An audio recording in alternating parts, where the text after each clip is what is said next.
네, 안녕하세요. 중부대학교 이응식 교수입니다. 이 시간에는 비즈니스 모델과 고객 발굴, 그래서 비즈니스 모델 나인 캔버스에 대한 소개, 또 각각의 섹션이 어떤 의미가 있는지, 또 우리가 이 비즈니스 모델을 고객 발굴을 통해서 또 어떻게 구체화를 시켜 나가는지, 이런 이야기들을 진행을 해보는 시간으로 진행을 해보겠습니다. 네, 일단 우리가 이 비즈니스 모델이 왜 중요하냐, 그리고 이 비즈니스 모델이 그냥 비즈니스 모델이 아니라 이 고객 중심의 이 고객 발굴을 하면서 고객을 잘 알고 그것을 기반으로 이 비즈니스 모델을 잘 성립을 해나가는 것이 왜 중요한지에 대한 사례들을 몇 가지만 보고 이야기들을 진행해 보도록 하겠습니다. 지금 화면에 보시는 것은 이 코브라라는 맥주 브랜드입니다. 요거는 좀 특이하죠? 보면 알겠지만 이 글씨체가 여기 나와 있는 게 좀 특이한 글씨들이 나와 있습니다. 그렇죠? 뭐 아랍글씨 같기도 하고 이게 뭐냐? 이 캠브리지 대학 출신의 인도 청년들이 만든 맥주 브랜드인데요. 이 영국의 맥주 시장을 이제 공략을 해서 이 라저비어라는 이제 브랜드로 그렇게 성립을 했습니다. 그래서 이 맥주의 특징은 맥주 안에 이제 가스가 적게 함유가 되어져 있어요. 그래서 영국식 그 에일 맥주의 부드러움, 또 라거 맥주의 상쾌함, 이런 것들을 잘 살린 그런 맥주를 고안을 했습니다. 그래서 현재는 인도의 맥주 시장을 계속해서 확대해 나가는 중이라고 하는데요. 이것이 왜 만들어졌을까?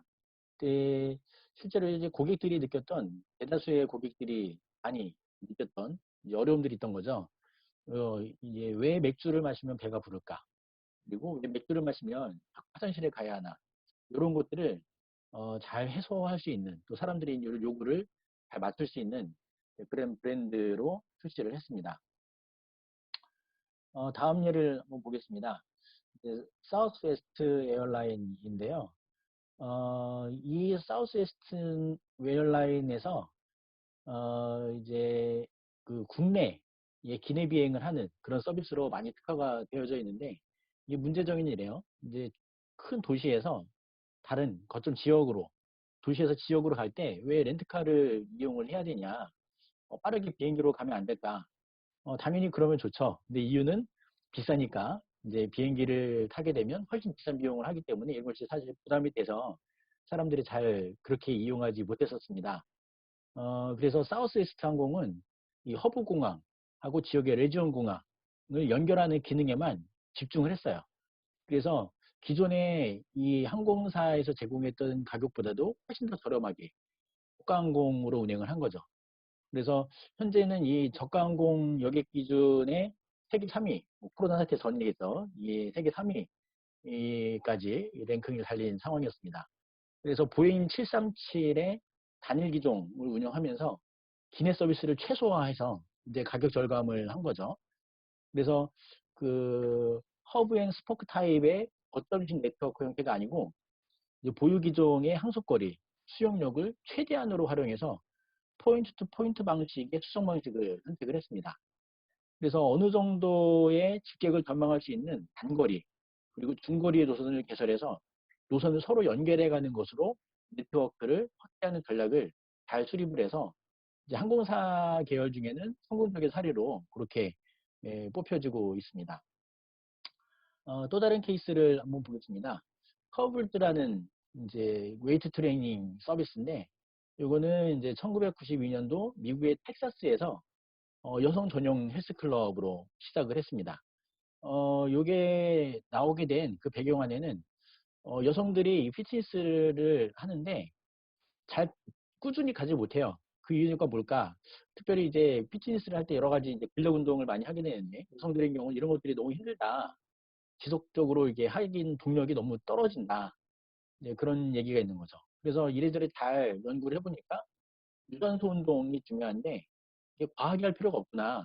적당한 운동을 반복할 때 효과가 제일 좋다라는 과학적인 근거를 가지고 여성들만이 이용할 수 있는 이제 과도한 근력 운동 이런 것들은 이제 최소화시키면서 여성들이 편안하게 또 지속적으로 할 수 있는 여러 환경들을 조성을 했습니다. 그래서 현재는 연매출 26억 달러, 1만 개 지점, 400만 명의 고객을 확보를 하고 있고요. 4시간마다 하나씩 새로 상연하고 있다. 이렇게 통계적으로 이야기를 하고 있습니다. 그래서 한국 지점도 1개 이상으로 확장을 한 그런 사례입니다. 그래서 여성이라는 특정한 계층에 그들이 어떤 필요가 있을까 그 포인트를 집어서 특화시킨 그런 서비스가 되어지는 거죠. 그 홀푸드 이야기를 보겠습니다. 홀푸드는 그 유기농 제품으로 유명하죠. 이게 1978년도 텍사스 오스틴에서 설립이 되었습니다. 현재는 460개 이상 미국, 캐나다, 영국 등에서 이제 매장을 운영을 하고 있고요. 고기나 채소나 뭐 오일류나 뭐 화장품, 영양제, 뭐 심지어는 뭐 치약까지 뭐 여러 가지가 다 있는데 100%다 유기농 제품만을 취급을 합니다. 그래서 그 트레이더스 조, 또 마음스 오가닉 마켓 이런 건강 중심의 컨셉이 점점점 이제 강세를 나타내고 있는 거기에 부합해서 이제 상당히 성공적으로 운영을 하고 있는 그런 상황이죠. 또 하나 사례를 보도록 하겠습니다. 여러분들 요거 많이 봤을 겁니다. 비타민 워터, 그래가지고 바이타민 워터인데 비타민과 미네랄 워터를 합친 거죠. 그래서 물과 비타민을 효율적으로 섭취할 수 있는 그런 음료로 이렇게 출시를 했습니다.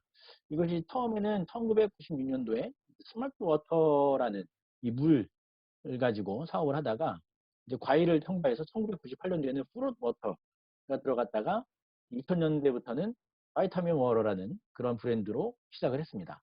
그래서 우리가 이 사례를 보면서 그 에너지 음료와 생수가 경쟁 관계이냐 아니면 서로 보완 관계이냐 충분히 서로 상호 보완 관계일 수가 있겠다라는 이제 브랜드가 나온 거죠.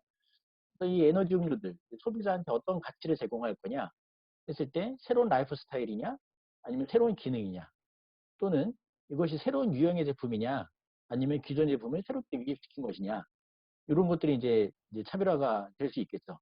이런 것들이 모두 다 고객들이 실제로 무엇을 원하고 있을까 또 이제까지 고객들에게 제공되지 못했던 필요로 하지만 제공되지 못했던 또 고객들이 이런 것들이 있으면 좋겠다라고 선호하는 이런 것들이 뭘까라는 것들을 잘 관찰한 결과로 나온 브랜드들이라고 볼 수가 있겠습니다. 이제 비즈니스 모델에 대한 이야기를 본격적으로 시작을 해보도록 하겠습니다. 비즈니스 모델은 실제 이제 사업화를 하는 데 있어서 어떤 전략을 가지고 이 사업화를 할 거냐 여기서 상당히 중요합니다.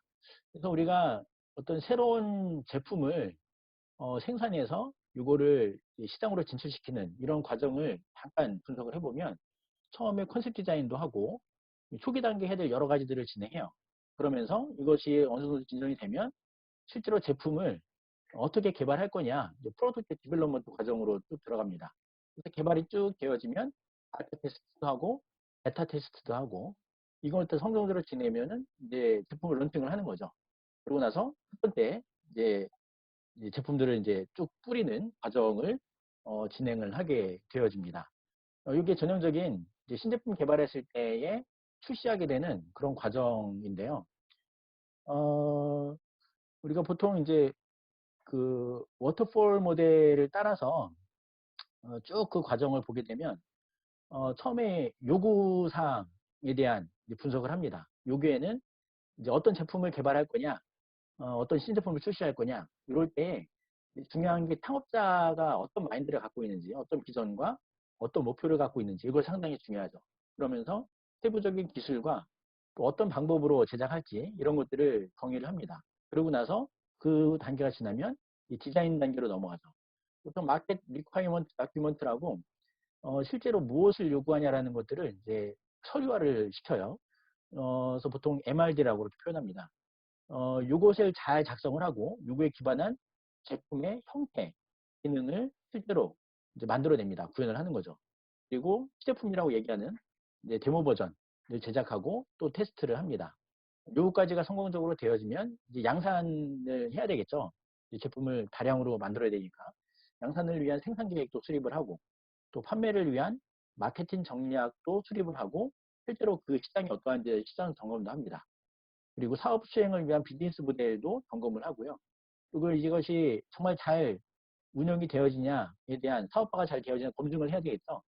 그래서 이제 테스트 기반으로 이제 객관적인 검증을 합니다. 그래서 그 테스트 기반의 그 양산 제품의 제조도 하고 배급도 하고 또 시장 테스트들 하면서 업그레이드 전략도 수행을 하고요. 그러면서 이제 유지를 쭉 해나가는데 고객의 충성 고객 확보가 상당히 중요하죠. 고객의 충성도를 확보하기 위한 여러 가지 활동, 캠페인, 활동 이런 것도 하면서 지속 가능 경영을 위한 비즈니스 모델의 계속적인 혁신을 진행을 해나갑니다. 이것이 기존의 이제 기업들이 전환도 해나가는 과정이에요. 그래서 이럴 때 여러 가지 전제 조건들이 있는데 시설 자원이 어떠하냐, 또 기술 자원이 어떠하냐, 인적 자원이 어떠하냐 이런 것들이 상당히 중요하겠죠. 그래서 시제품도 만들어야 되고 사전 테스트도 해야 되고 그러기 위한 시설이 얼마나 뒷받침이 되고 실제로 비즈니스를 운영하기 위한 자원들이 어떠한지 또 인적 구성은 어떻게 되는지 이런 것들을 종합적으로 다 살펴보는 과정을 하게 되어집니다. 그래서 이제 우리는 단순히 기술 개발 또는 제품을 만들어내는 이런 측면이 아니라 이거 가지고 사업화, 비즈니스를 해야 되는 입장으로 이제 봐야 되기 때문에 중요한 몇 가지가 있습니다. 첫 번째가 제일 중요한 게 시장성이죠. 시장성이 어떠하냐, 또 판매 전망이 어떠하냐 이런 것들을 봐야 되는데 시장의 특성과 구조, 또 국내 및 해외의 수요 동향, 증강의 전망, 또 해외 시장 분석, 또 목표 시장 선정하고 판매 전략, 또 경쟁 상황, 또 향후 경쟁자의 출현이 얼마나 나올 거냐, 또 가격 구조를 어떻게 해야 될 거냐, 또 판매처를 어떻게 할 거고, 판매 조직이나 유통을 어떻게 해야 될 거고, 실질적으로 비용과 관련이 있죠. 또 기타 여러 가지 시장에서 발생할 수 있는 요소들을 이제 분석을 해야 됩니다. 그리고 실제로 우리가 이런 이제 사업화를 하기 위한 기술적으로 얼마나 타당하냐라는 것들을 또 점검을 해야 되는데 기존에 있는 제품들과 비교했을 때 기술적으로 우위에 있는지 또 우리가 구현하기 위한 이 기술 이런 것들을 위해서 인력이나 기술력을 확보를 할 수 있는지 실제로 생산 능력 또 조업 수준 또 생산 설비 규모 또 재료의 조달이나 필요에 하는 양에 대한 선정 그리고 품질 또 품질 개선 또 생산 관련 여러 가지 요인들을 또 분석을 해야 되겠죠. 그리고 또 하나 중요한 게 이제 수익성 또 경제성입니다. 그래서 사업을 쭉 진행하면서 경제성 평가를 반드시 또 해야 되고 손익 전망, 또 투자 수익률에는 ROI, 또 손익 분기점이 또 어느 정도 지나야 손익 분기점이 되는지 또 사업 가치 분석도 해야 되겠죠. 또 현대 가치와 미래 가치, 또 다른 또 경제적인 재무적인 타당성 요인들을 분석을 해야 됩니다. 그래서 제품 유형에 따라서 일반적인 이제 사업화 성공률을 분석을 해보면 어떤 신제품일 때랑 기존에 있는 제품을 가지고 할 때랑 이제 좀 구분을 해보겠습니다. 신제품을 가지고 새로운 시장 안에 들어간다. 전에 없었던 새로운 시장에 들어간다. 이때는 성공률이 5%라고 이야기를 하고요. 신제품을 가지고 기존 시장, 기존에 있는 시장에 신제품으로 들어가게 되면 50에서 75%의 성공률이 있다고 통계적으로 보여지고 있습니다. 반면에 기존 제품을 새로운 시장에 원래 있던 제품을 아예 원래 있던 제품인데 이 나라에 없다가 다른 나라에 이란에 있던 제품을 다른 나라에 없던 시장이니까 이렇게 가져간다. 그랬을 때는 이제 성공률이 25%에서 50% 그리고 기존 제품을 기존에 있는 시장에 들어가게 되면 성공률이 10에서 30% 이렇게 판단을 하고 있습니다. 여러 가지들을 참 고려할 게 참 많죠. 그래서 보통 이 사업화 포트폴리오를 이런 식으로 한번 예시를 해봤는데요. 진단해서 또 사업을 개발하고 실제로 우리가 사업이 어떻게 진행되겠다. 그래서 포트폴리오도 개발하고 그 후에 사업을 실제로 시행을 하는 거죠.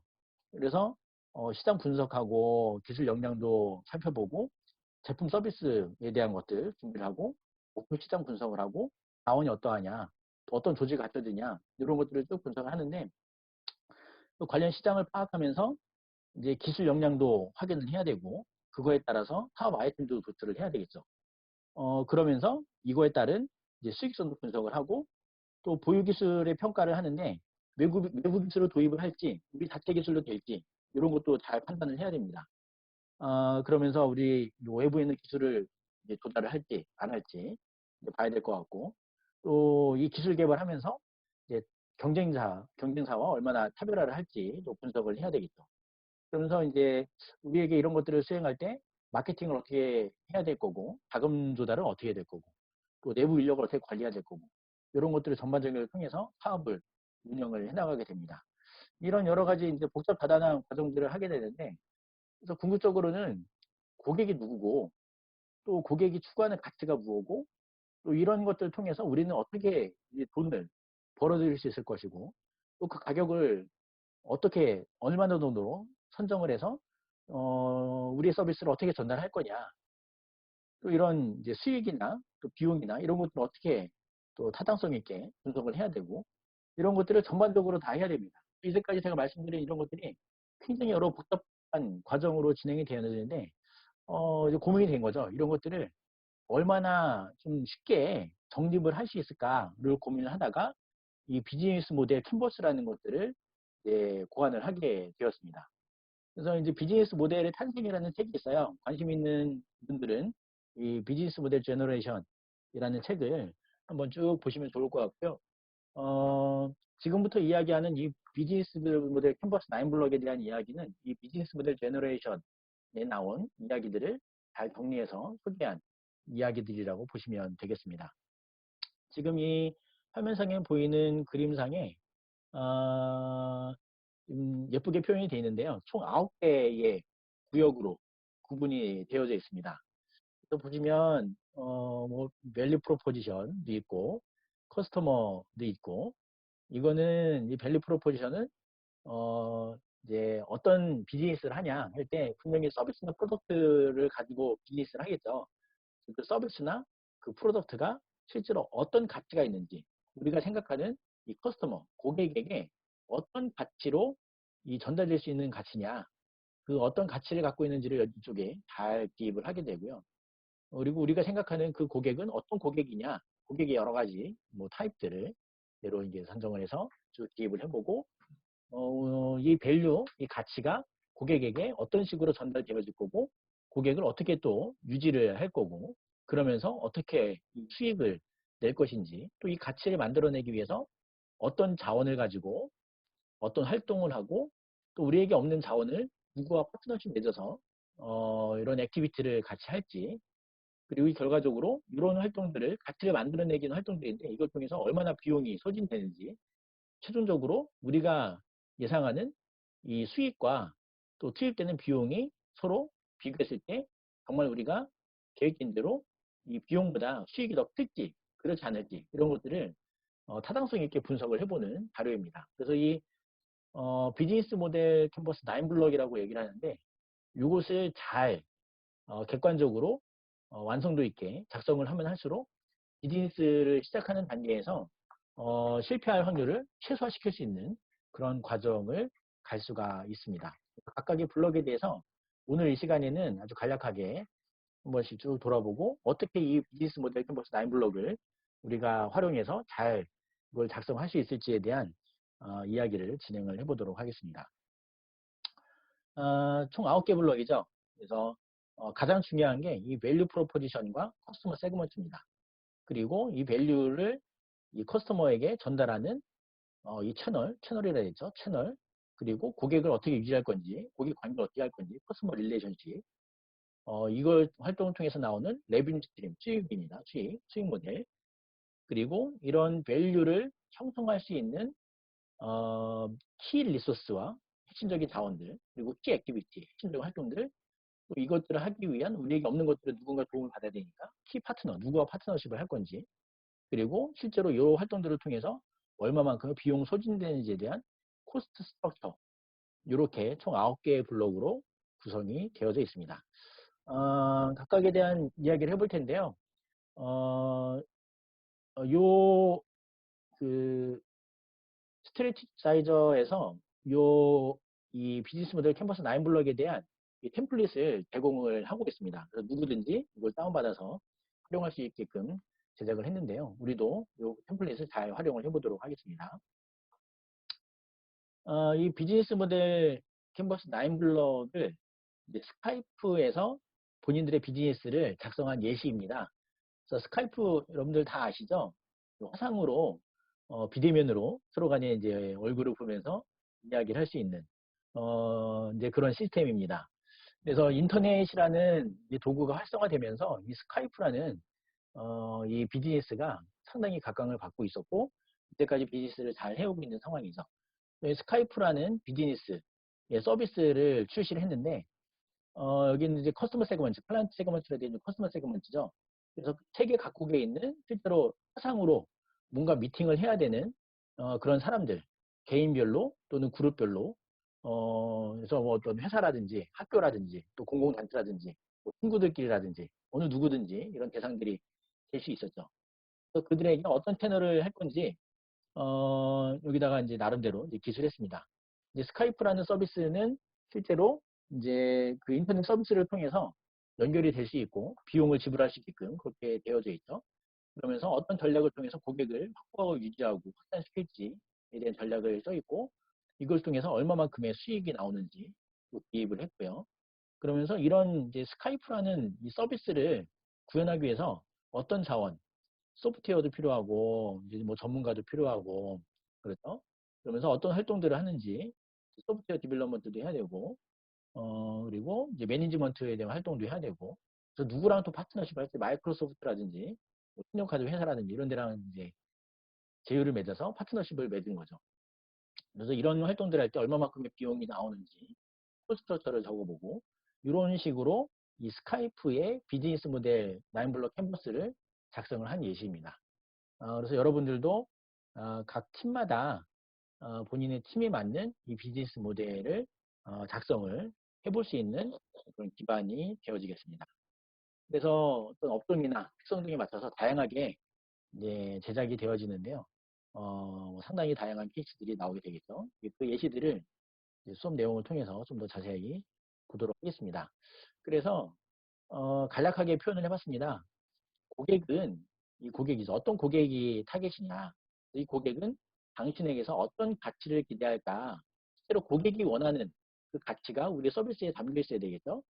그래서 이 고객을 어떻게 만날 수 있냐. 이거는 이 서비스를 어떻게 전달하고 그거에 대한 보상으로 비용을 받을지 대부분 이제 온라인 통해서 오프라인 매장을 통해서 체련들이 되어집니다.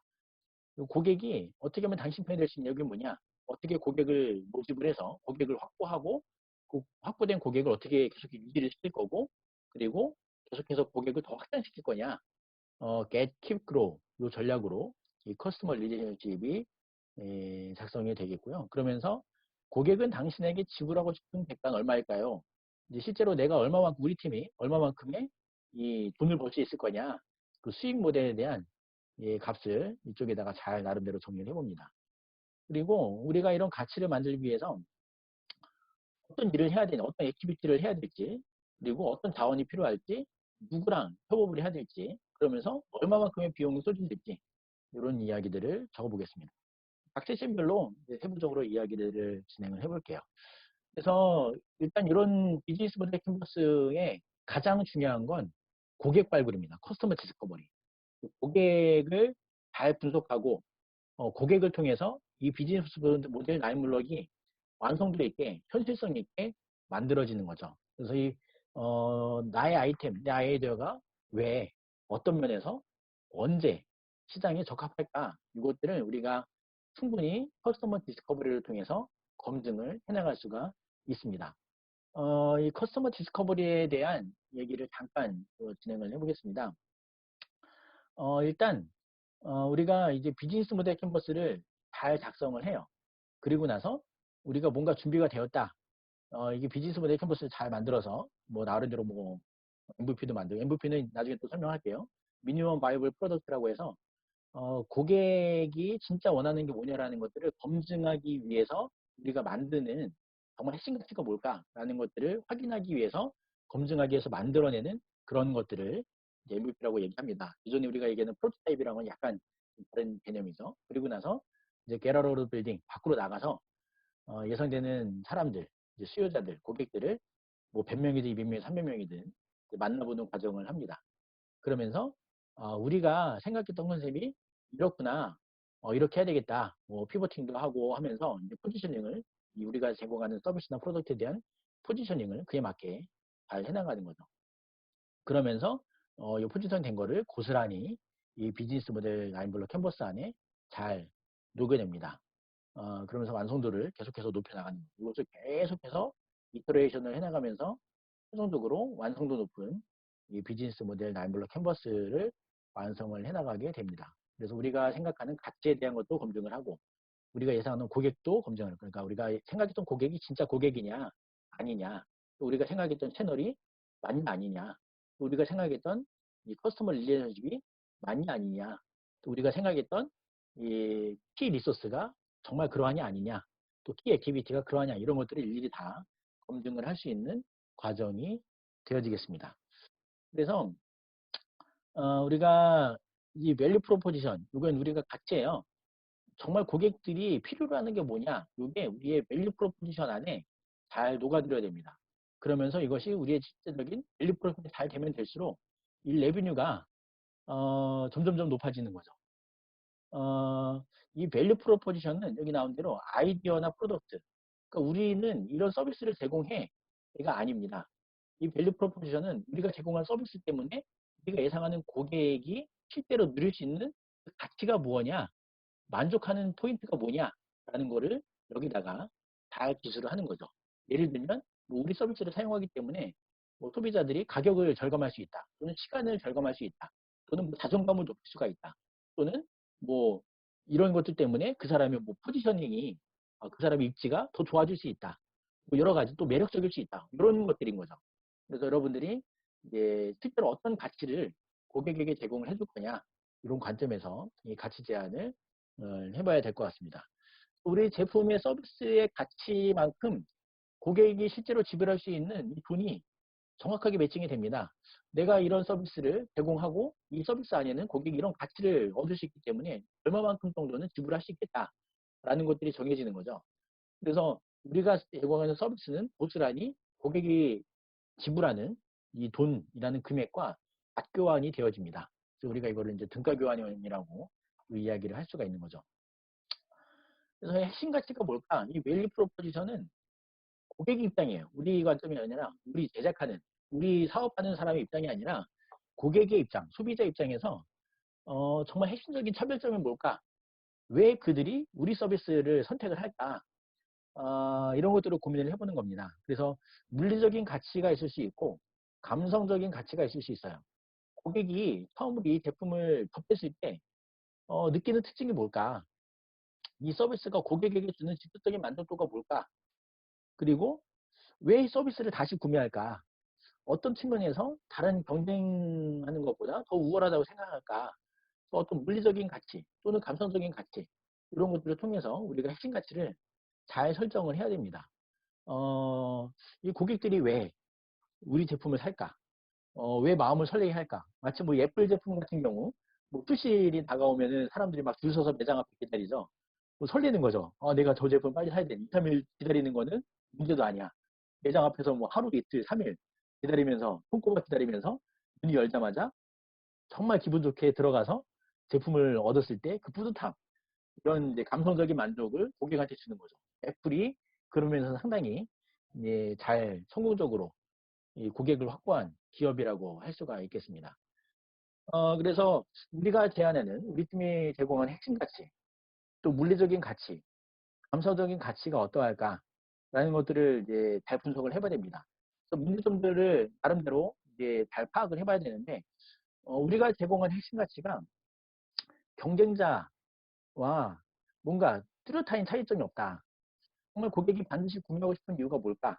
라는 것들을 이제 문제점으로 살폈을 때, 왜 고객이 우리 팀의 제품을 외면하고 있을까? 또는 타사 제품을 왜 외면하고 있을까? 다른 특별의 뭐 차별점이 뭘까? 이 특징을 어떻게 설명할 수 있을까? 이런 측면에서 접근을 해보는 거죠. 그래서 뭐 물리적인 가치에 해당하는 뭐 서비스의 규격, 뭐 스펙이죠.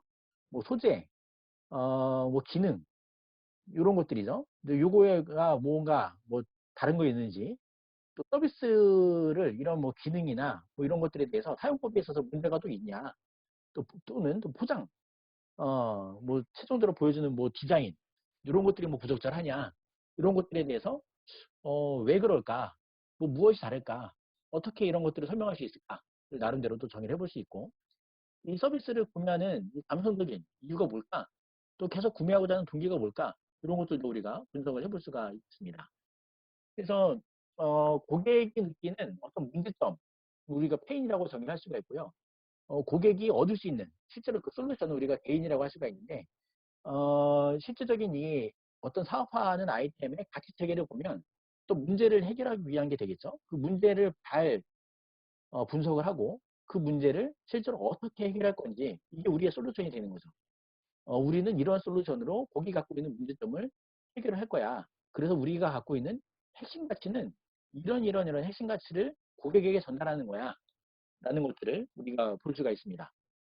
그래서 고객이 우리의 제품 또는 서비스를 이용하는, 구매하는 가장 큰 이유가 뭘까?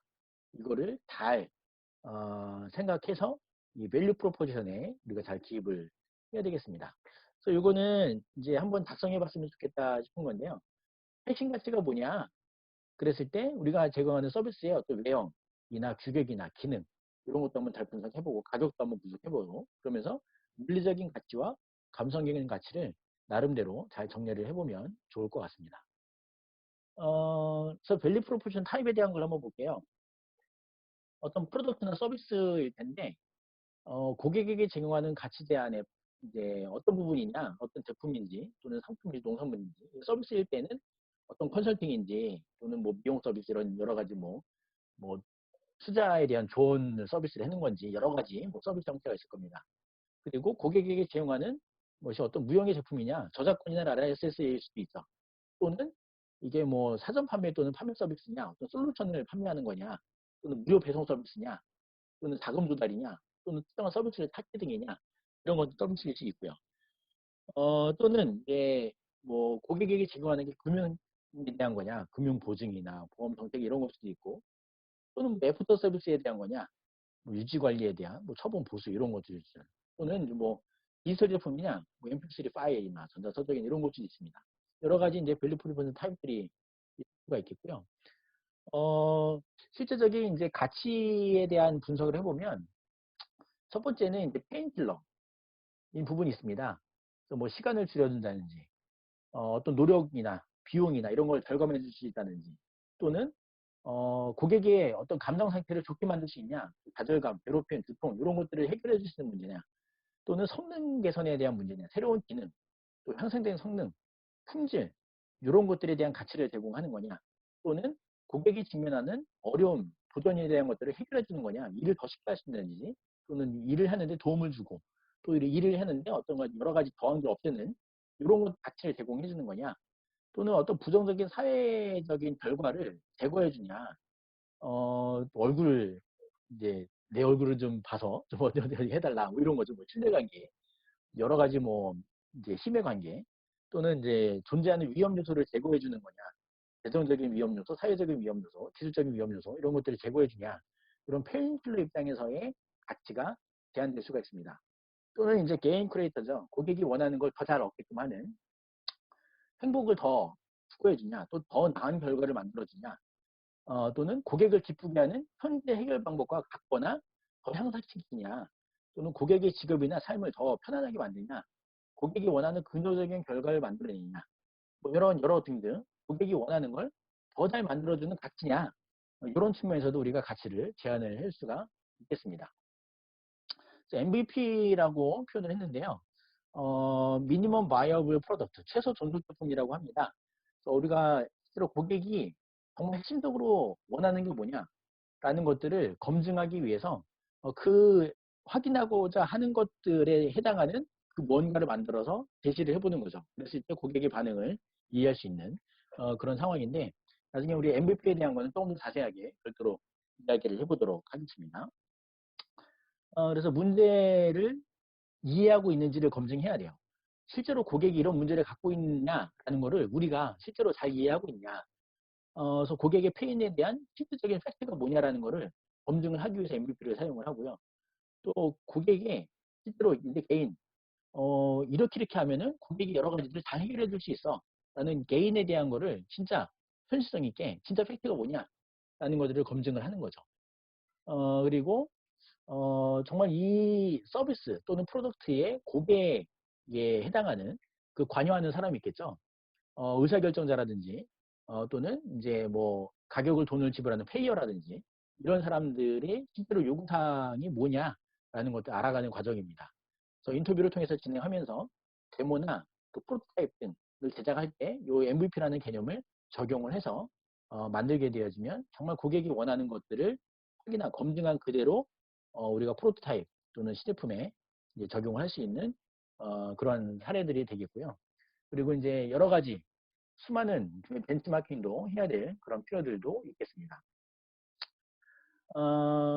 그래서 보통 우리가 이제 고객이 진짜 문제점이 뭐냐라는 것들을 이제 분석하기 위한 MVP를 우리가 완성도가 낮은 상태에서 고객이 피드백을 받는 그런 제품으로 많이 활용을 하고요.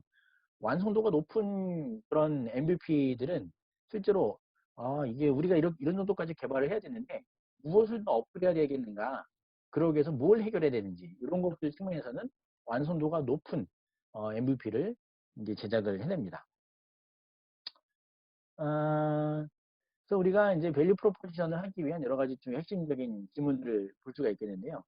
근데 경쟁 관점에서 고객이 오늘 뭘 하고 있냐, 뭘 보고 있냐, 누구와 만나고 있냐, 이런 걸 통해서 우리가 경쟁사 대비로 우리가 좀 더 뭘 할 수 있을지를 볼 수 있고요.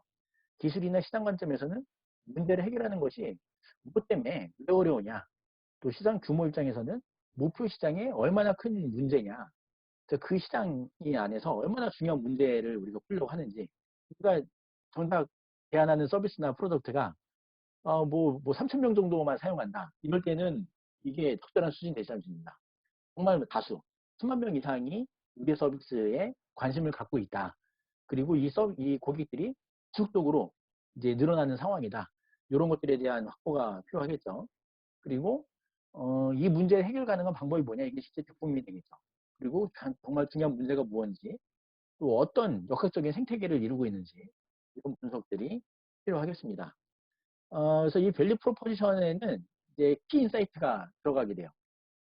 그래서 새로운 과학적인 발견을 통해서라든지, 또는 뭐 하드웨어, 뭐 통전 기술, 뭐 생명공학, 이런 어떤 기술적인 인사이트를 가지고 우리가 가치를 제안하는 건지, 또는 시장의 관점에서 뭐 규제 완화라든지, 또는 가치 사슬을 정말 혁신적으로 파괴하는 거라든지, 사람들이 살아가고 있는 여러 상호작용에 대한 분석을 통해서 인사이트를 도출하는 거라든지, 사람들이 기대하는 변화, 방향, 이런 거라든지, 이런 시장 관점에서의 인사이트가 잘 반영이 된 밸류 프로포션인지, 또는 기술적인 인사이트가 잘 반영된 밸류 프로포션인지, 이런 것들이 잘 조화를 이루었을 때 우리가 좀 더 혁신적인, 또 더 많은 이제 고객에게 영향력을 줄 수 있는 그런 밸류 프로포션이 될 수 있겠다라고 볼 수가 있습니다.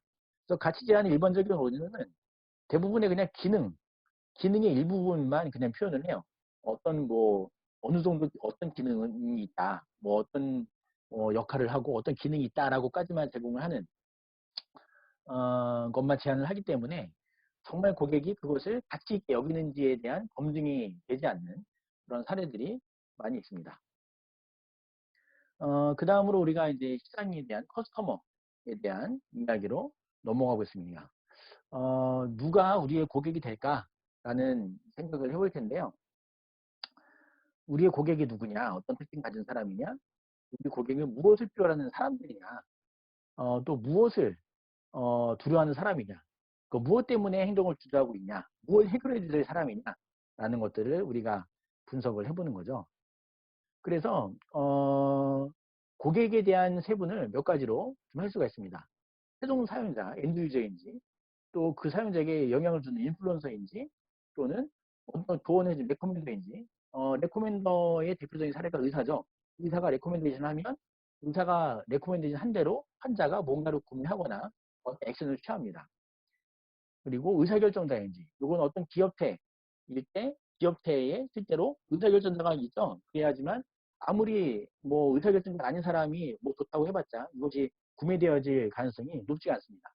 실제로 그 제품을 사야 할지 말지, 구매할지 아닐지를 최종적으로 의사결정을 하는 그 사람인지 아닌지에 대한 게 또 하나가 중요하겠죠.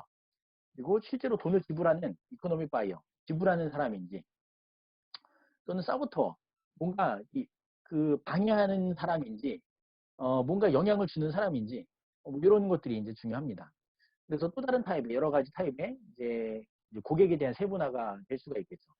그래서 우리가 생각하는 고객이 실제로 돈을 지불한 사람인지, 아니면 최종 사용자인지, 아니면 뭐 조언을 해주는 사람인지, 아니면 의사결정자인지, 이런 부분을 통해서 고객을 정의하는 것이 중요하겠습니다.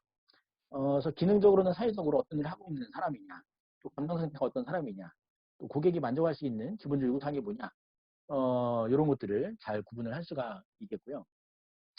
그래서 바이어냐, 코크레이트냐, 트랜스페러냐, 이런 것들을 이제 영향을 줄 수가 있겠습니다.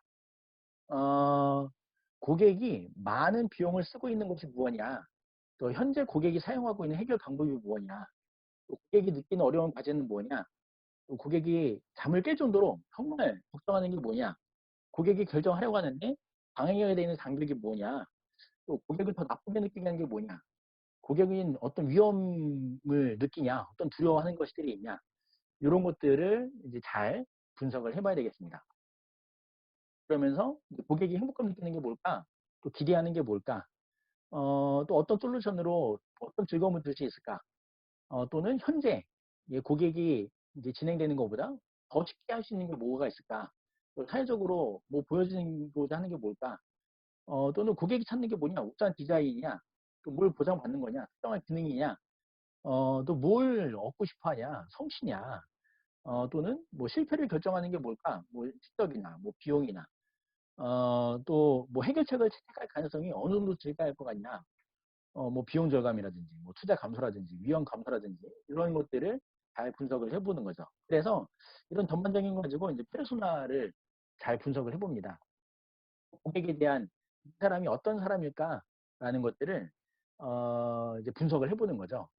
그래서 보통 이제 프로토 페르소나라고 하는데, 우리가 이것도 뭐 실습 과정에서 진행을 해보면 좋겠습니다. 프로토 페르소나는 크게 네 가지 요소가 돼 있어요. 스케치 앤 네임에서 그 사람에 대한 뭐 이미지도 그려보고 이름도 적어보고, 두 번째가 이제 비헤이버럴 데모그래픽 인포메이션 해가지고 그 사람이 실제로 어떤 현재 상황에 어떤 사람이냐라는 것들을 잘 적용해 봅니다.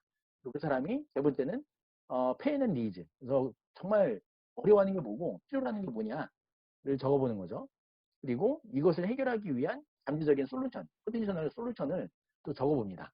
이렇게 4개 섹션으로 적어보는 과정을 할 텐데요. 우리도 실습을 통해서 진행을 해보면 좋을 것 같아요. 그래서 페르소나를 작성을 해볼 텐데, 일단 A4 용지를 4등분을 합니다. 그래서 이제 각 섹션에 맞게 이제 해보는 건데요. 요 그 A4 용지 한 장당 한 명의 고객에 대한 거를 작성을 해보는 거예요. 그래서 어떻게 작성하냐? 예를 들어서 이제 피부 트러블이 많은 고객이다 라는 생각해보고 이제 프로토 페르소나를 작성해보면, 일단 뭐 이 여성에 대한 나머지 이미지도 그려보고 25세 여성이다. 뭐 어디에서 몇 년 차 근무하고 있고, 뭐 미혼이고, 뭐 수입이 어느 정도 되고 예상되는 것들 적어봅니다. 그러면서 이 사람이 실제로 어떤 사람일까? 또 화장하기를 좋아한다. 월 1회 미용실을 가고 월 2회에는 네일 아트를 한다. 그리고 피부과에서 시술도 하고 뭐 연 10회권도 구매하고 사용 중이다. 또 이제 뭐 직업상 깨끗한 피부를 유지하는 게 중요하다. 남자친구에게 잘 보이고 싶어 한다. 이런 현재 고객의 상황을 또 잘 정의를 해보면서 그 사람이 느끼는 페인이 뭐고, 그 사람이 느끼는 니즈, 또 개인이 뭐냐, 나름대로 페인 포인트를 적어보고, 개인 포인트도 그 사람이 얻고자 하는 거를 또 잘 적어봅니다. 그러면서 이것에 대한 실제로 솔루션, 우리가 제공할 수 있는 솔루션을 나름대로 정의를 해보는 거죠. 이렇게 해서 프로토 페르소나를 작성을 해보는 과정을 진행을 하면 좋을 것 같습니다. 또 하나는 이제 공감 지도인데요. 보면은 얼굴이 하나 그려져 있죠. 그래서 우리가 생각하는 예상되는 그 고객입니다. 그한 명의 고객. 여러 부류에 있겠지만 그 중에 하나만 해서, 그러면 우리가 뭐 5개 부류의 고객을 했다 그러면은 공감 지도가 5개가 나오겠죠. 위에서 얘기했던 이 프로토 페르소나도 우리가 생각했던 고객마다 고객의 분류별로 여러 고객들이 있을 수 있는데, 이것도 한 명의 고객당 이 한 장으로 표현을 할 수가 있겠습니다. 그럼 여러 장이 이제 나오게 되겠죠. 그래서 우리가 생각하는 고객이 무슨 생각을 하는 고객인지, 우리가 제공한 서비스와 관련돼서는 주로 뭘 보는 사람인지, 그리고 누구에게 어떤 이야기를 듣는 사람이고, 주로 어떤 말을, 우리 서비스와 관련해서 어떤 말을 하는 사람인지, 뭐 이런 걸 써보니까 뭐 좋더라, 불편하더라, 좀 이렇게 했으면 좋겠더라. 이런 어떤 얘기를 하는 사람인지, 그럼 이 사람이 실제로 어떤 페인을 느끼고 어떤 개인을 원하는 사람인지 이런 것들 정리해보는 거죠. 그래서 이제 위에서 작성한 이 그 프로토 페르소나와 유사하게 이 공감 지도로도 한번 표현을 해보도록 하겠습니다. 그래서 표현한 대로 무엇을 보는 사람인지, 무엇을 듣는 사람인지, 무엇을 느끼고 무엇을 생각하는 사람인지, 무엇을 말하고 어떤 행동을 하는 사람인지, 또 고객의 고통이 뭐고 얻을 수 있는 게 뭔지 이런 것들을 나름대로 정리를 해보는 거죠. 그래서 커스터머 타입 중에 이제 보통 우리가 B2B냐, B2C냐, 뭐 B2B, B2C인지 이런 과정들이 있는데 요거에 대한 잠깐 분석을 해보겠습니다. 또 보통 B2B인 경우는 이제 비즈니스 투 비즈니스죠. 그러니까 우리가 특정 개인 대상이 아니라 회사나 어떤 그룹이나 어떤 조직이나 단체를 대상으로 요 비즈니스를 한다라고 하는 관점에서 고객이 뭘 원할까? 그래서 뭐 수익이 증가라든지 비용의 절감 또는 새로운 고객의 확보나 경쟁자와의 뭐 경쟁 우위라든지 또 가장 중요하게 생각이 뭘까? 이런 것들을 분석해보는 거죠. 그러면서 마켓 타입에서는 기존의 경쟁 시장이냐 아니면 새로운 시장이냐 또는 기존의 경쟁 시장에서의 새로운 세그먼트 틈새 시장이냐 또는 고객의 피드백을 무시할 수 있는 때가 언제냐 이런 것들을 분석을 합니다. 또 고객이 회사 내에서 B2B니까 회사 내에서 주요 의사결정자가 누구냐 또 실제 사용자가 누구고 또 영향을 주거나 추천 주는 사람 누구인지 의사결정권자나 구매단자 누구냐 또는 구매를 반대하거나 방해하는 사람이 사보터죠. 사보터가 누구냐 라는 것들을 또 분석을 잘 해봅니다. 그러면서 고객이 구매하고 싶어 할 때 어떻게 반응하냐도 분석을 해봐야 돼요. 그러기 위해서는 고객 회사의 조직도도 살펴봐야 되고 또 의사결정에 영향을 미칠 수 있는 조직의 조직도상의 어떤 특정한 어느 조직이냐를 봐야 되고 그 조직의 이 세일즈 로드맵을 또 한번 잘 살펴봐야 됩니다. 그러면서 성공 실패 신호를 어떻게 측정하냐 했을 때 누구 대상으로 측정할 건지 어떤 종류의 테스트를 할 건지 몇 명까지 언제 할 건지 이런 것도 분석해봐야 될 것 같고요. 또 고객이 당신에게서 어떤 말 듣고 싶어 하냐라는 것들을 다 분석해야 되는데 수요의 창출 부분에서 신규 시장 진입이나 경쟁 우위 확보에 대한 거, 또 네트워크 효과 또는 브랜드 인지도 또는 매출액의 증가나 시장 점유율 증가에 대한 분석을 해봐야 되겠습니다. B2C인 경우를 볼게요. 개인이죠. 특정한 개인들에 대한 걸 볼 때 그 고객을 우리가 즐겁게 할 수 있는 게 뭐냐, 또 고객이 편안하게 수 있느냐, 또 기본적인 욕구를 충족시킬 수 있냐, 또 얼마나 중요하게 생각하냐, 마켓 타입 입장에서는 뭐 기존 경쟁 시장이냐, 새로운 시장이냐, 뭐 틈새 시장이냐 이런 거 봐야 되고, 또 어떻게 소비하냐라는 거를 봐야죠. 다른 사람이 허락을 받고 구매하냐, 아니면 스스로 그냥 하냐, 또는 혼자서 사용하냐, 다른 사람과 함께 사용하냐 이런 거 분석해야 되겠고, 또 어떻게 구매 결정하냐, 또 구매 수요가 확실하게 있을 때가 언제냐, 또 입소문을 통해서 추천 통해서 하는지, 또 트렌드를 따르기 위해서 하는지 이런 걸 뭐 네트 효과라고 하죠. 또는 이제 검색 엔진의 최적화 결과가 뭔지, 또는 검색 엔진 기법이 뭔지 이런 것들을 좀 봐야 됩니다. 성공 실패 신호 어떻게 측정할 수 있냐? 그러니까 테스트를 해야 되겠죠. 누굴 대상으로 어떻게, 언제, 몇 번까지 이런 테스트를 해야 되겠고, 또 고객에 대한 판매 채널을 온라인을 통해 할 건지, 또 뭐 오프라인 통해 할 건지, 또 뭐 실제 소매 유통망으로 연결하기 위해서는 어떤 어려움을 어떻게 극복할 거냐, 뭐 이마트나 G마켓, 쿠팡 등 이런 등을 통해서 어떻게 고객을 확보할 거냐, 이런 것들도 이제 중요한 스토리가 되겠습니다. 이건 B2B2C인데 최종적으로 커스터머 엔드 유저에게 갈 때 우리가 어떤 기업체가 제공하고 그 기업체가 우리가 제공한 서비스 때문에 다시 고객에게 전달할 수 있는 B2B2C의 입장에서입니다. 최종 소비자가 누구냐, 또 고객 편의 위에 지불할 수 있는 기업이 존재하냐, 또는 공급자, 수요자를 구별할 수 있냐. 그러면서 이제 마켓 타입도 이제 구분을 해야 되겠고, 고객이 어떻게 반응하는지, 또 공급자 신뢰도, 또 경제 시장의 경쟁력, 또 제품 서비스의 범위 수요, 또 수요자의 규모와 충성도 이런 것들을 분석을 하겠죠. 그러면서 신호를 이 성공 실패에 대한 거를 어떻게 측정할 수 있냐, 때 어떤 항목을 테스트할 거냐, 어떤 종류를 테스트할 건지, 몇 명으로 언제까지 테스트할 건지 이런 것들도 준비를 해야 되겠습니다. 그래서 우리의 고객이 누굴까, 그들이 뭘 필요로 할까 했을 때 목표 시장과 또 고객에 대한 타겟팅, 그들이 뭘 필요하는지, 또 뭘 없애고 싶어 하는지, 또 제품이나 서비스의 구매 의사결정이 어떻게 이루어지는지 이런 것들을 분석을 해야 되겠습니다. 다음으로는 이제 채널에 대한 이야기를 해볼게요. 채널은 크게 우리가 이 물리적인 피지컬 채널과 이제 웹이나 모바일 채널 이 두 가지를 크게 나눌 수가 있습니다. 피지컬 채널은 실제 매장을 운영을 하는 거죠. 실물이 실제로 거래될 수 있게. 웹이나 모바일은 그 모든 것들이 다 스마트폰이나 인터넷상에서 이루어지는 채널을 이야기를 합니다.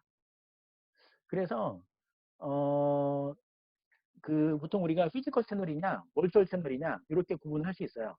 그래서 피지컬 채널일 때, 또 버추얼 채널일 때 이렇게 나눌 수 있고, 우리가 프로덕트도 피지컬 프로덕트인지 버추얼 프로덕트인지 이렇게 구분을 할 수가 있겠죠. 대표적으로 피지컬 프로덕트를 피지컬 채널로 하는 사례들이 매장에서 운영하는 거죠. 매장에서 피지컬 프로덕트로 피지컬 채널을 통해서 거래하는 그 매장을 통해서 또는 직접적으로 전달하는 걸 통해서가 되겠습니다. 그리고 버추얼 프로덕트를 버추얼 채널을 통해서 하는 얘들이 실제로 웹이나 스마트폰에서 이제 사용되어지는 웹 서비스, 앱 서비스들, 플랫폼 서비스들 이런 것들이 되어지겠죠. 그래서 우리가 피지컬 프로덕트를 이제 그 온라인상으로 거래를 할 수도 있죠. 그래서 피지컬 프로덕트를 버추얼 채널을 통해서 하는 사례들도 있고, 우리가 피지컬 프로덕트를 그 버추얼 프로덕트를 피지컬 채널로 통해서 하는 예들이 있습니다. 이런 예들은 이런 이제 보험 같은 경우, 보험이라는 거는 실물이 없잖아요. 하지만 보험 판매원이라는 피지컬 채널을 통해서 사람들에게 서로 판매가 되어지고 사용이 되어집니다. 그래서 모든 제품은 만질 수 있는 물리적인 형태를 지니고 물리적인 채널을 통해서 소비자에게 이제까지 판매되어 왔었어요. 그랬는데 1970년대 이후에 이제 인터넷이라는 게 이제 생겨지면서 새로운 방식의 제품들이 등장을 하게 됐고, 물리적인 형태가 존재하지 않는 아이디어 또는 계약 관계 등으로 구현되는 서비스들이 나타나기를 시작을 했습니다. 그래서 뭐 이커머스라는 이런 걸 통해서도 이제 여러 많이 운영을 그 소비를 하고 있죠. 또 웹이나 모바일 등 온라인 채널 기반으로 갖추는 가상 유통 채널들도 상당히 다양하게 나타나면서 요즘은 이제 스타트업들이 대부분 이 웹이나 모바일 등으로 많이 활용을 하고 있습니다. 그래서 피지컬 채널은 대표적으로 웹이나 온라인도 피지컬 채널 중에 하나예요. 왜냐면 뭐 모바일 기기를 통해서 해야 되기 때문에. 또 OEM 방식이 있고 시스템 인테그레이션, 요 대표적인 얘기가 자동차죠. 하청업체들이 여러 가지 부품들을 만들어서 이제 자동차 회사에 보내면 뭐 특정 뭐 현대자동차나 기아자동차나 뭐 BMW나 이런 회사들에서 그걸 다 집계를 해서 최종적인 제품을 만들어서 판매를 하는 그런 방식입니다. 그래서 직접적으로 판매하는 여러 가지 방식들이 있고, 또는 이제 가치를 추가해서 다시 판매하는 방식도 있고, 또 디스트리뷰터를 통해서 딜러를 통해서 또는 리테일러, 소매상이나 도매상 통해서 하는 여러 방식이 있어. 이런 것들이 다 피지컬 채널들이고요. 웹 채널들은 이커머스 또는 플랫폼, 앱스토어 통해서 또는 이제 아마존이나 월마트 같은 물건을 한번 수집을 하고 뿌리는 이런 식이죠. 그래서 자포스 같은 경우도 어그리그레이터에서 신발들을 다 모아서 그걸 뿌리는 방식이고, 소셜 커머스 통해서도 거래들이 이용하고 있어. 그래서 플래시 세일즈, 뭐 그룹폰 같은 어, 뭐 50명 이상이 단체로 구입하면 뭐 얼마만큼 할인해준다, 이런 플래시 세일들도 웹 채널로 많이들 이용을 하고 있습니다. 그래서 뭐 직접적으로 다이렉트로 이제 판매하냐, 아니면 누군가 통해서 하냐, 아니면은 이제 도매상이나 소매상을 통해서 하냐, 또는 다른 제품에 번들로 껴서 파냐, 이런 방식이 있고, 뭐, 그, 같은 날짜에 동시로 구매를 하냐, 아니면은 이제, 배달 방식이냐, 아니면 어떤 지점을 두냐, 또는 다운로드를 통해서 하냐, 또는 다른 제품을 번들로 하냐, 또는 다른 서비스 여러 가지 방식들이 채널의 방식으로 주어질 수 있겠습니다.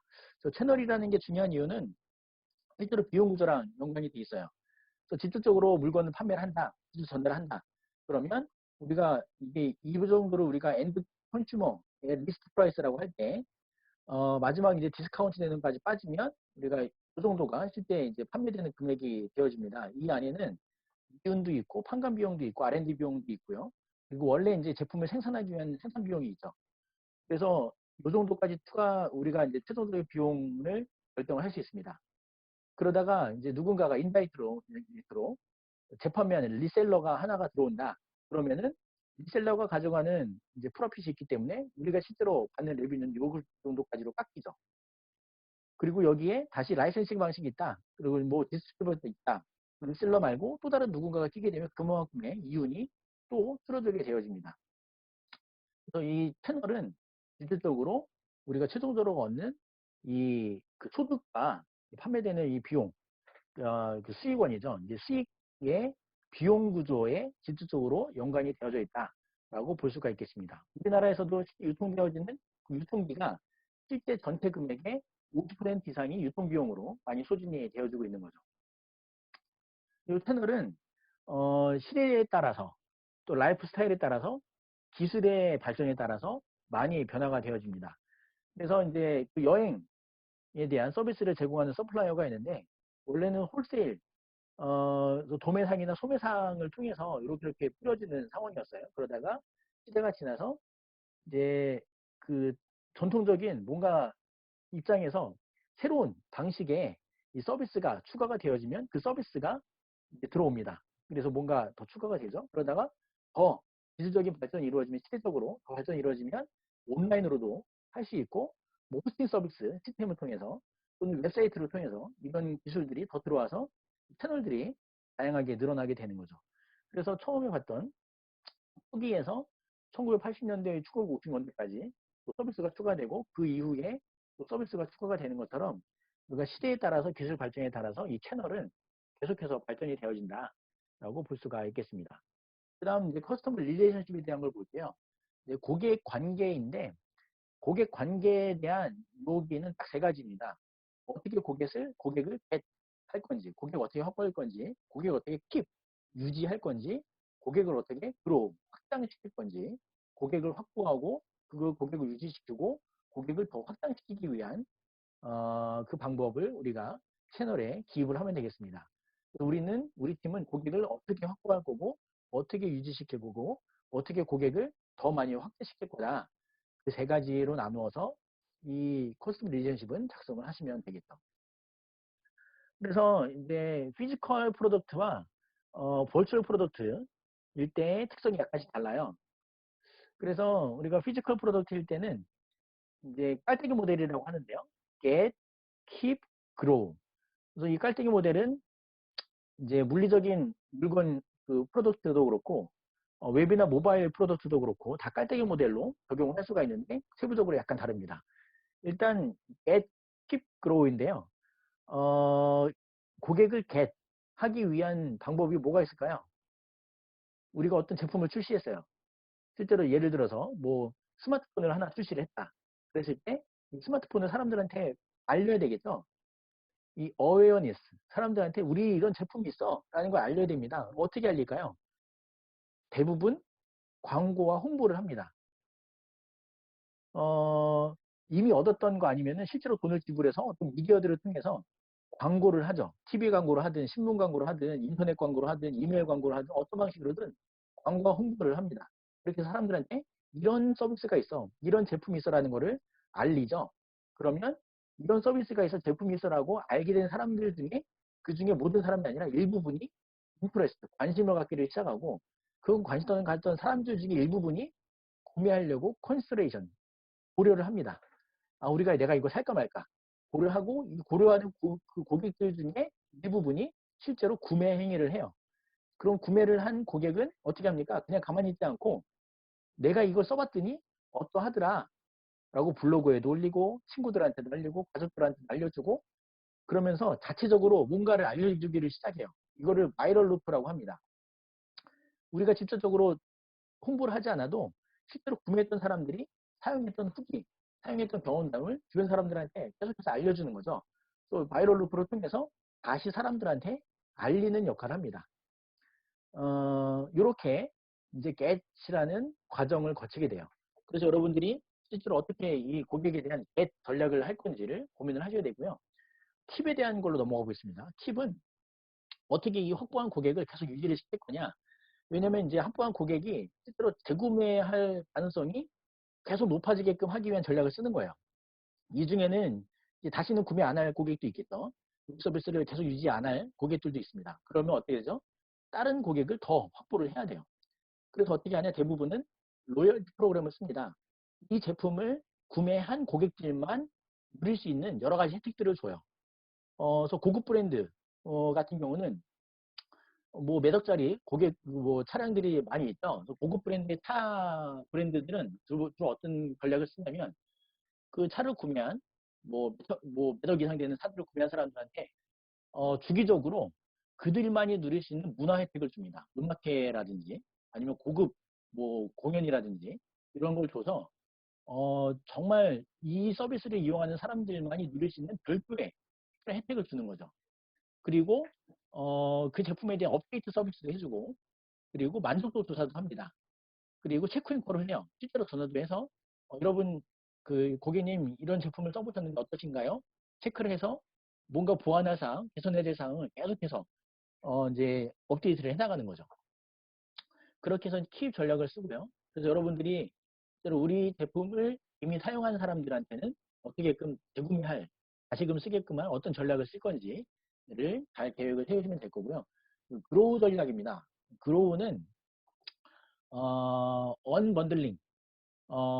요건 뭐냐면 이제 그 다른 제품을 살 때 우리 제품까지 이제 껴서 판매하거나 그런 전략도 쓸 수 있지만 언번들링이다라고 하면 내가 A라는 제품을 살려고 해요.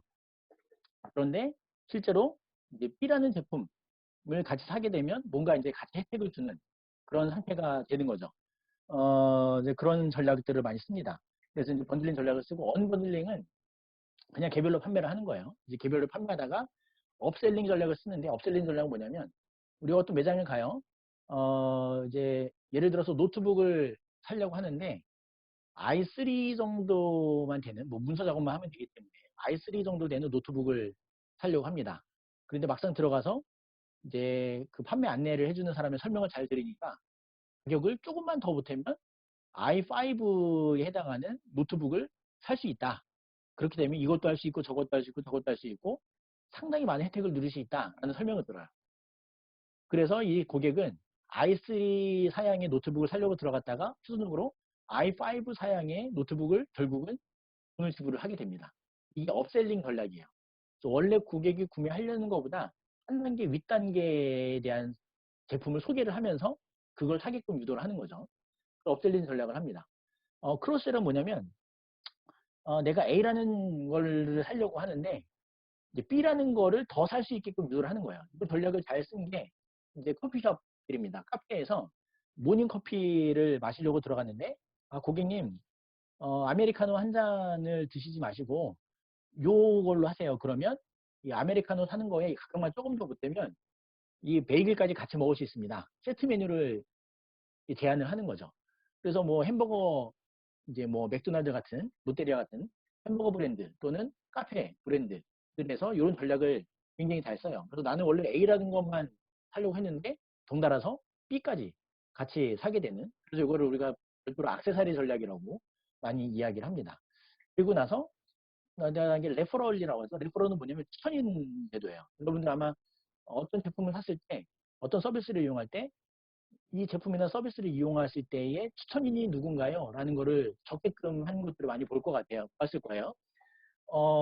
그래서 내가 그 추천을 쓰면 실제로 그 추천인에게 실질적인 혜택이 주어지게 됩니다. 그러면 실제로 내가 어떨까요? 내가 또 추천인이 되고 싶어지겠죠. 누군가가 이 제품을 살 때 내 이름을 여기 적게 되면 나도 또 혜택을 얻게 되니까 내가 추천인이 되게끔 하려면 누군가한테 이걸 이야기해서 사게끔 하고 거기에 내 이름을 찍게끔 해야 되겠죠. 이런 식의 전략을 써서 추천인 제도를 통해서 고객을 늘리는 전략을 씁니다. 그래서 우리가 이제 고객을 실제로 확보해서 유지시키고 확대시키는 요때까지를 커스터머 라이프 타임 밸류라고 그렇게 이야기를 합니다. 그래서 이 레퍼럴을 통해서 다시 바이럴 루프가 돌아가죠.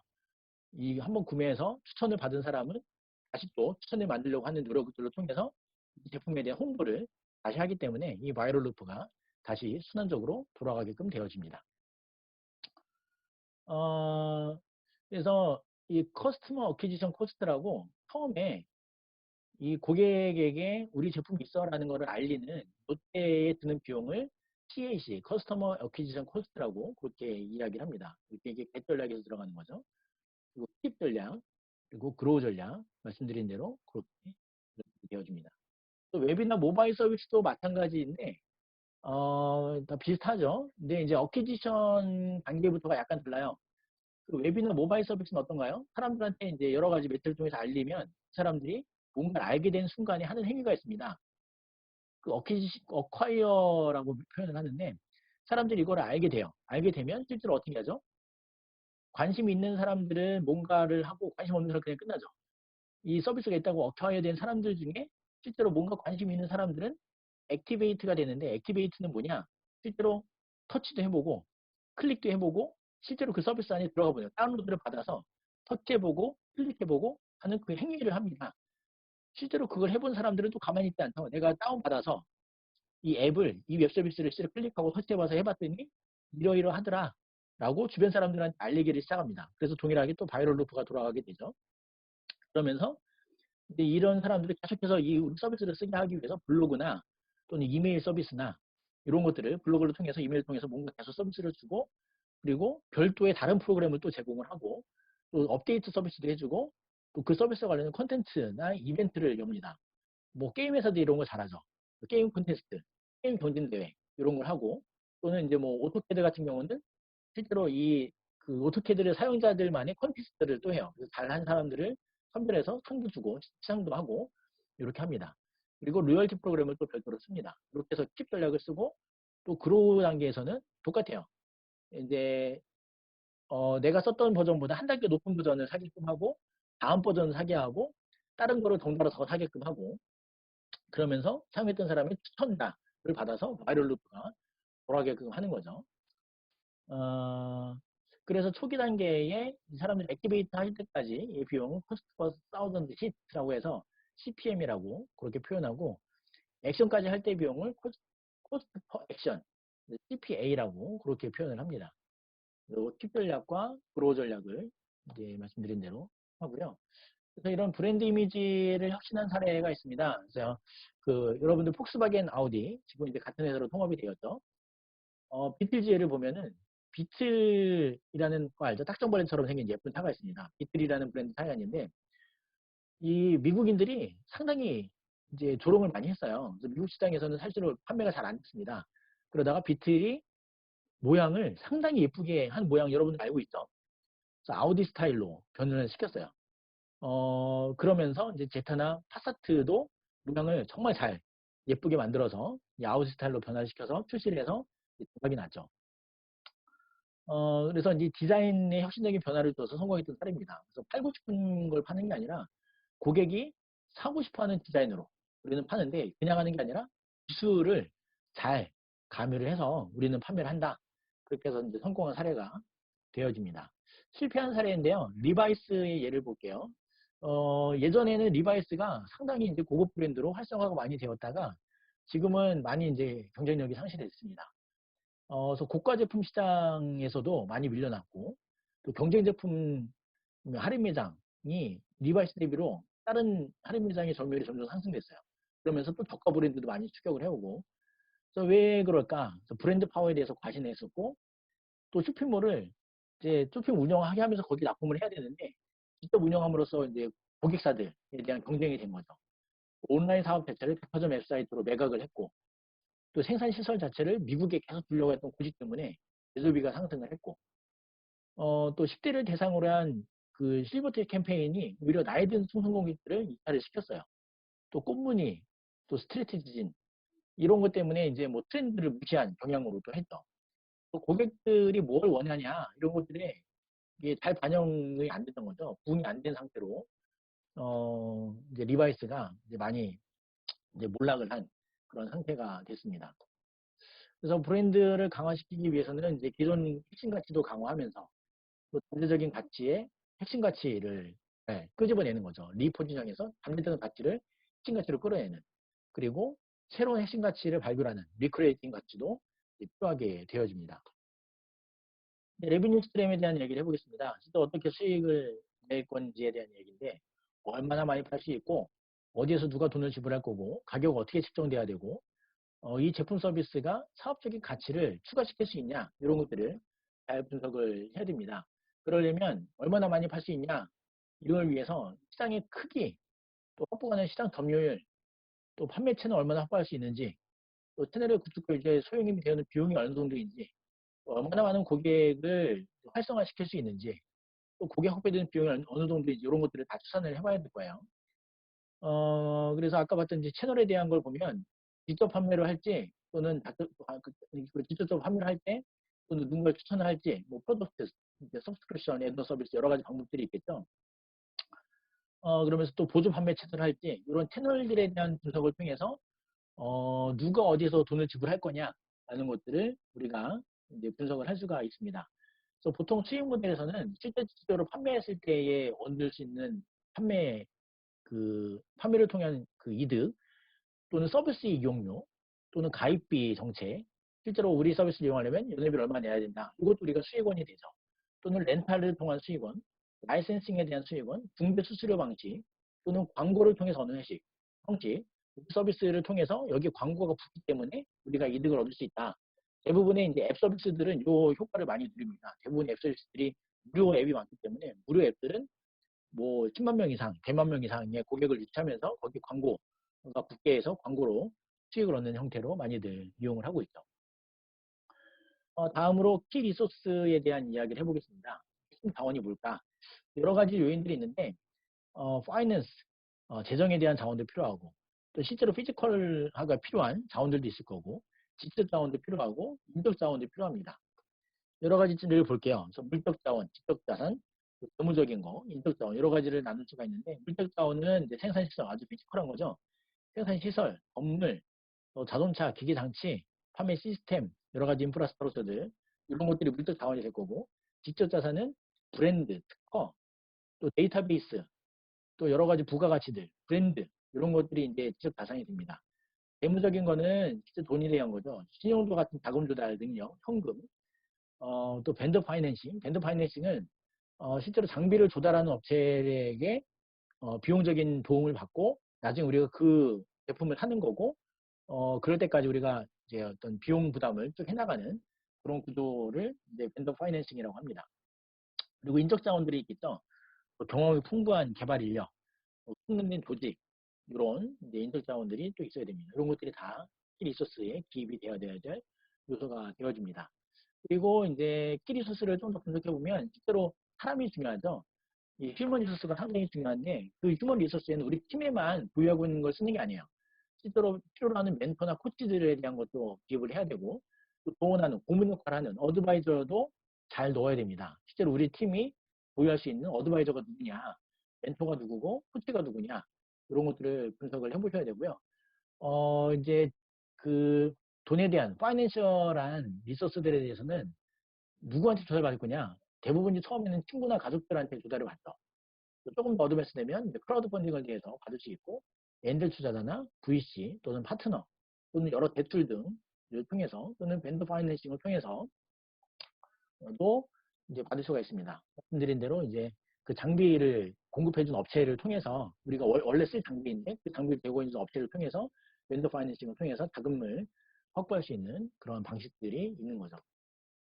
그리고 이제 지적 자산도 있습니다. 그래서 뭐 특허라든지 또는 이제 뭐 상표권이라든지 뭐 트레이드마크에 해당하는 그런 거라든지 여러 가지 이제 뭐 종류들이 있는데 이걸 좀 분석을 해보면 산업재산권이 있고 저작권이 있고 신지식재산권이 있어요. 그래서 산업재산권에는 특허와 실용신안, 의장, 상표 이런 것들이 있습니다. 원천 핵심 기술이냐 이건 특허이고 뭐 라이프 사이클이 짧고 실용적인 주변적인 것들을 개량하는 기술이냐 원천 기술은 아니지만 주변적인 것들을 개량할 수 있는 기술이냐 이런 것들이 실용신안이에요. 그리고 의장이라는 거는 이제 물품의 형상이나 모양 이런 것들이 의장이고 이제 상표권 이 상표인 거고 별도로 저작권이 있습니다. 협의 저작권이 있고 저작 인조권이 있는데 문학, 예술 분야 창작물들은 협의의 저작권이라고 하고요. 또 음반 제작, 방송 사업자 권리 이런 것들을 저작 인조권이라고 합니다. 신지식자권이 있는데 첨단 산업 저작권은 반도체 집도대로에 대한 뭐 생명공이라든지 또는 신품에 대한 식물이라든지 이런 첨단 산업에 대한 저작권이 있고요. 일반적인 산업 저작권은 컴퓨터 프로그램에 대한 거, 또는 인공지능, 데이터베이스에 대한 것이 있습니다. 또 정보 재산권은 영업비밀, 멀티미디어, 뉴미디어 이런 것들이 있어요. 그래서 이제 타에 대한 예로 한번 이런 걸 분류해 볼게요. 는 타의 ABS 브레이크 시스템 기술, 지능형 현가 시스템 기술, 연속기 기술, 저연비 엔진 기술 이런 것들이 이제 원천 기술, 핵심 기술이기 때문에 특허에 해당되고요. 실용신화는 라이프 사이클이 짧은 주변 계량 기술이에요. 백미러, 뭐 컵홀더, 뭐 자동차 문에 대한 거, 의자 높낮이 구조 이런 것들이 이제 실용신화에 됩니다. 그리고 의장은 물품의 외관과 관련된 건데 차체 형상, 의자 형상, 뭐 전방 램프 형상, 뭐 리어 스포일러의 형상 이런 것들이 의장이 되겠고, 상표는 자동차 명칭 또는 제작사 명칭 이런 것들이 이제 상표가 되어지겠습니다. 이런 것들을 잘 구분해서 여러분들이 필요로 하는 리소스들로 잘 하면 되겠습니다. 트레이드마크, 커피라이트 이런 것들이 있는데 여러분 자료로 보시고 하겠고요. 키 파트너로 한번 보겠습니다. 키 파트너는 뭐냐면 정말 필요로 하는 역량인데 우리 팀이 보유하지 않고 있는 거죠.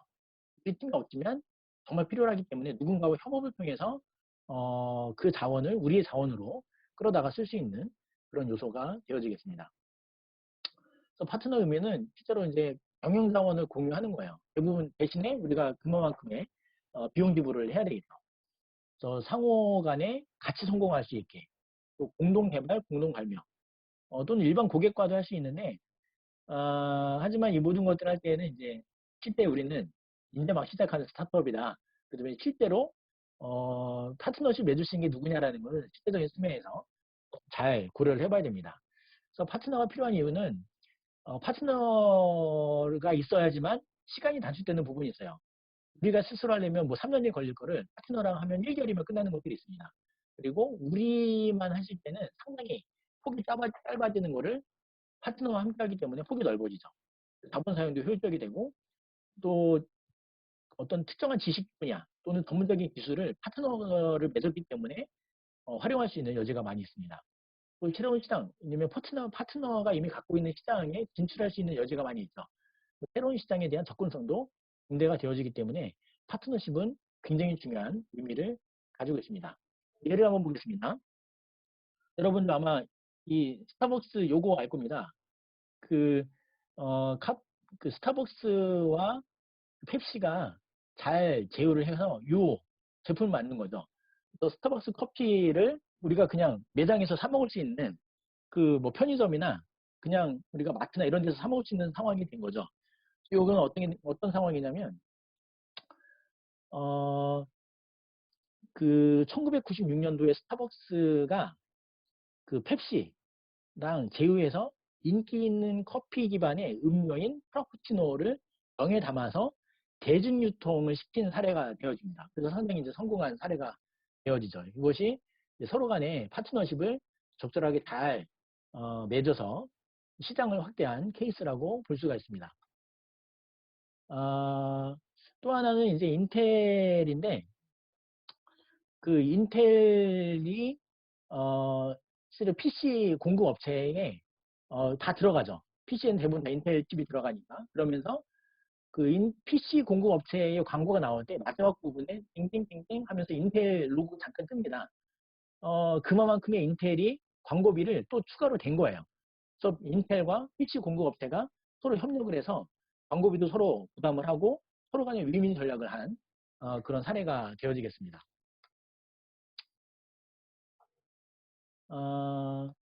또 한 사례를 보겠습니다. 이제 쿠피티션이라고 하는데 경쟁업체와 전략적으로 대우를 맺는 거예요. 경쟁업체라고는 파트너십을 맺기가 참 쉽지 않죠. 하지만 전략적으로 경쟁사와 파트너십을 맺은 사례, 이것을 쿠피티션이라고 그렇게 합니다. 이제 자동차 예를 보겠습니다. 자동차 제조업체가 자동차 산업의 액션 그룹을 구성해서 900명의 회원을 확보해서 같이 전시회도 하고 같이 뭔가 프로모션도 하고 이런 사례들이에요. 자동차 제작 업체들이 서로 간에 협력을 해서 뭔가 공동의 사업을 같이 추진을 하는 그런 사례들이 되어지겠습니다. 애플에 대한 얘기를 한번 보죠. 애플은 실제로 굉장히 많은 사업체들이 있어요. 여러 공급업체로부터 받아서 아이폰을 제조를 하는 거죠. 그래서 대부분이 거의 다 파트너사들을 통해서 이런 기술력이 이렇게 구현이 된다라고 볼 수가 있습니다. 그래서 이제 부품이나 어떤 기술이나 이런 것들에 대해서 엄청나게 많은 협력업체들을 두고 있죠. 사실은 삼성도 마찬가지입니다. 그런데 이제 이 파트너십에 대한 실패 사례를 하나 같이 보도록 하겠습니다. 그 21세기에 가장 안 좋은 비즈니스의 결정이라고 보여지는 보잉 787에 대한 예를 보도록 하죠. 보잉 787을 보면 이제 상당히 많은 섹션들로 나눠집니다. 이것들을 각각 여러 나라들에 나누어서 파트너십 맞아서 했어요. 우리나라 대한항공도 한 부분을 담당해서 만들었었습니다. 그런데 2012년도에 리튬 이온 전지로 인해서 기체 결함 사고가 발생했어요. 그러면서 잇따라 여러 가지 기술적인 결함들이 줄줄이 일어나면서 엔진 폭발 사고까지 났습니다. 그랬을 때 이것의 책임 소재가 서로 간에 막 불분명한 거예요. 이것을 누가 보상해야 되냐? 이것을 어떻게 해결해야 되냐? 이 문제점에 대한 해결부터 보상 체계 이런 것들에 대해서 상당히 난해했어요. 왜냐하면 협력하는 이 파트너십이 너무나 많아서 실질적으로 빠른 의사결정이 어렵고 책임 소재도 어렵고 이런 악순환이 된 거죠. 이런 사례들이 파트너십을 적절하게 활용하지 못했던 그런 예가 되어지겠습니다. 그래서 어느 범위까지 파트너십 유지할 것인지에 대한 상호 불일치도 있고 또 파트너 관리가 길어질수록 수명이 긴 제품이 되어집니다. 그래서 이제 파트너 관리가 상당히 이제 그 제품 수명하고도 연관이 되어지기 때문에 이런 여러 가지 요소들을 잘 파악을 해야 되는 거죠. 어떤 명확한 권한에 대한 거, 또 이제 어떤 공동 개발을 했을 때 어떤 비전에 대한 문제들, 또 어떤 기본 목표에 대한 상이하는 것들, 또 어떤 특성이나 개성 등의 문제들, 또 지식재산권의 권한과 범위, 갈등이 생겼을 때 어떻게 할지 이런 것들에 대한 이제 관리를 파트너십과 할 때는 잘 고려를 해야 된다라고 볼 수가 있겠습니다. 이제 대기업하고도 파트너십을 맺을 수 있는데 잘 고려를 해야 됩니다. 대기업과 파트너십을 맺었을 때는 이제 주의를 많이 해야 돼요. 이제 대기업들이 우리 이제 스타트업과 할 때 스타트업을 큰 회사로 만드는 게 그들의 목표가 아닙니다. 그래서 실제적인 후원자가 누구고 동기부여가 누구냐, 대기업에서 실제적인 누가 이걸 파트너십에 이게 그 대상이 되냐, 여기 상당히 중요해요.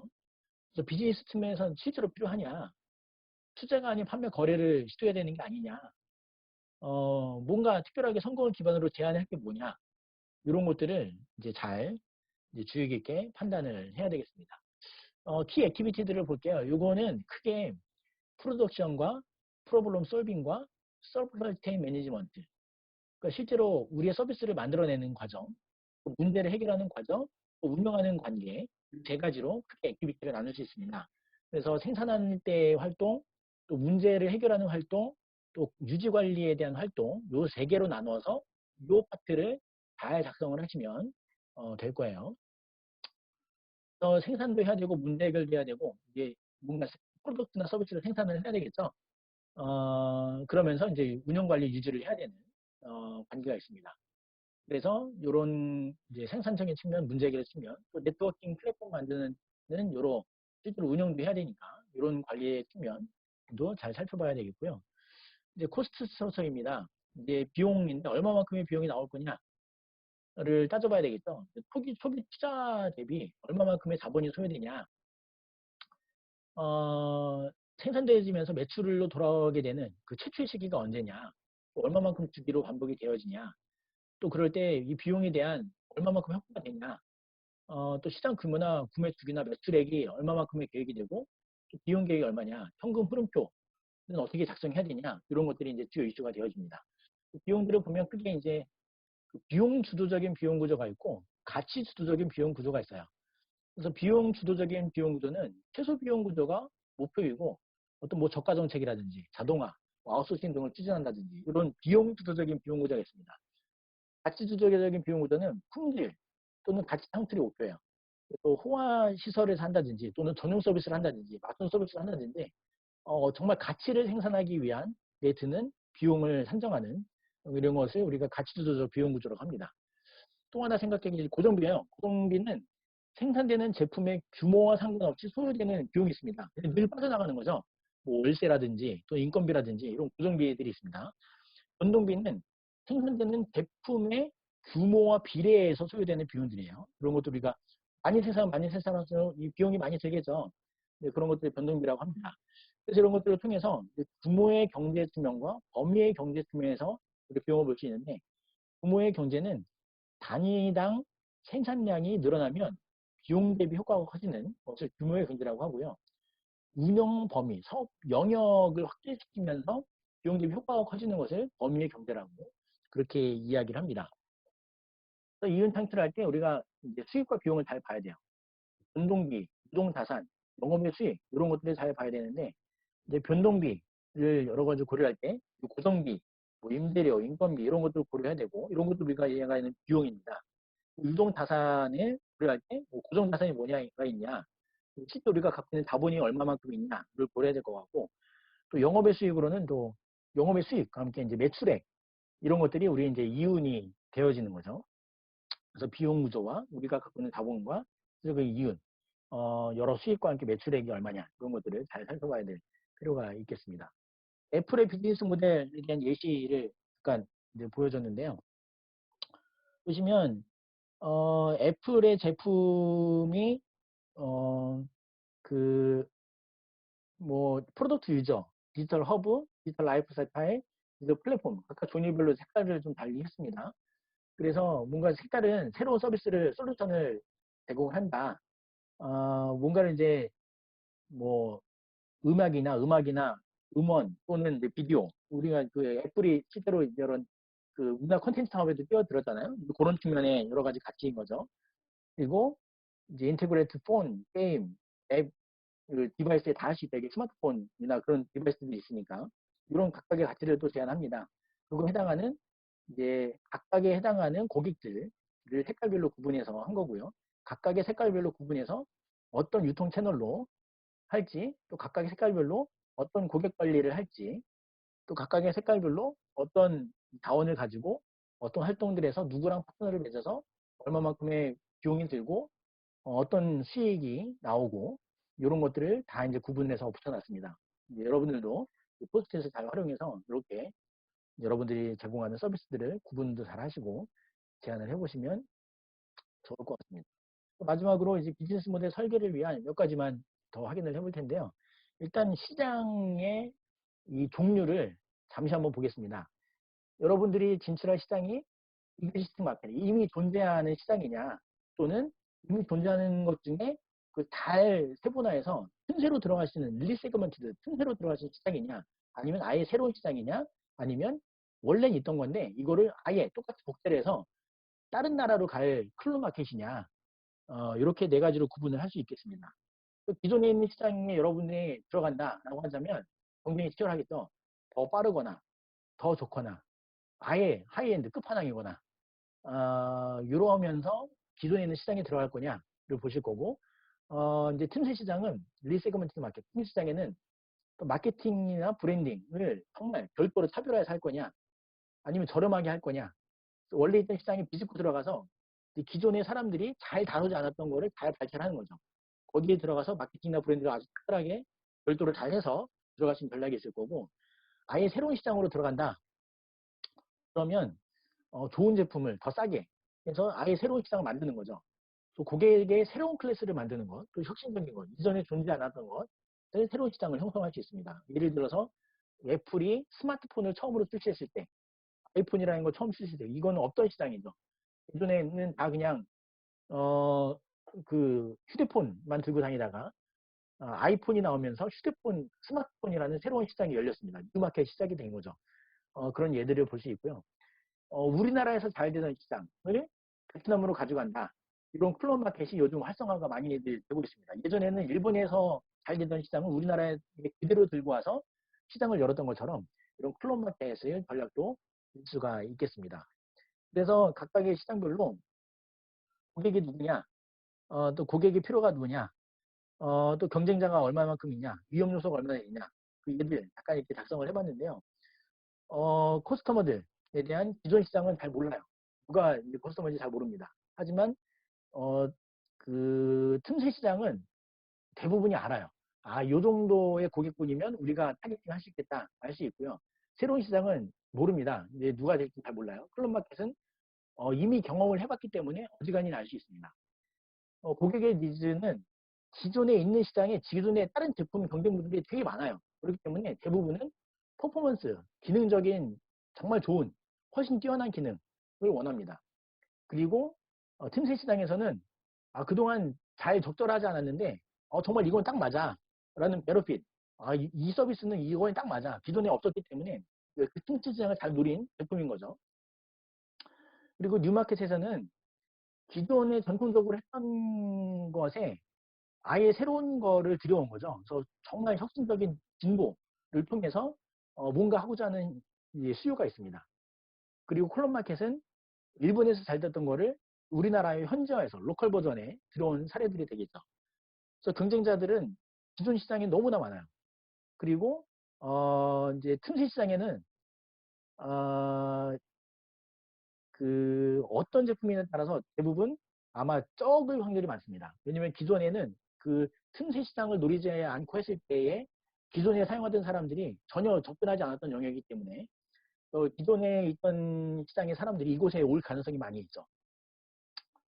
그리고 새로운 마켓에서는 경쟁자가 없어요. 왜냐면 아예 신시장이기 때문에 새로운 기술과 아예 새로운 트렌드로 도전하는 거기 때문에 없습니다.